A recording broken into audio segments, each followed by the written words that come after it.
एकेकाळी महाराष्ट्राचे सिंगम म्हणून ओळखल्या जाणाऱ्या या IAS ऑफिसरना आपल्या भ्रष्ट सिस्टीमने एवढं छळलं की त्यांना स्वेच्छा रिटायरमेंट घ्यावी लागली आणि आज ते एक सामान्य शेतकरी म्हणून आपलं आयुष्य जगत आहेत. तर बीडचे कलेक्टर असताना त्यांनी सामान्य जनतेसाठी घेतलेल्या धडाडीच्या निर्णयांमुळे त्यांची बदली करण्यात आली आणि ही बदली रद्द करण्यासाठी स्वतः सामान्य जनता ही रस्त्यावर उतरली होती. पुणे येथे कृषी आयुक्त असताना तर त्यांनी मला सर किंवा माननीय म्हणू नका असे परिपत्रकच काढले होते.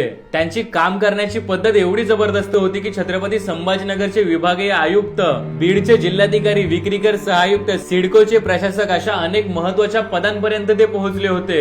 पण पुढे आपल्या सिस्टीम मधला भ्रष्टाचार, सततच्या तडजोडी यांना कंटाळून त्यांनी स्वेच्छा निवृत्ती घेतली आणि रिटायरमेंट नंतर ते आता त्यांच्या गावच्या बांधावर शेती करताना, कधी मार्केटमध्ये सामान खरेदी करताना, अगदी सामान्य माणसाप्रमाणे आयुष्य व्यतीत करताना दिसतात. त्यामुळे सध्या रिटायरमेंट नंतरच्या सेटलमेंटसाठी सत्ताधाऱ्यांपुढे झुकणारे अधिकारी बघितले की आम्हाला सुनील केंद्रेकर सरांसारख्या प्रामाणिक अधिकाऱ्यांची नक्कीच आठवण येते. तर सध्याच्या सरकारी अधिकाऱ्यांची अवस्था आणि सुनील केंद्रेकर सरांचं कार्य तुम्हाला कसं वाटलं मला कमेंट करून नक्की सांगा.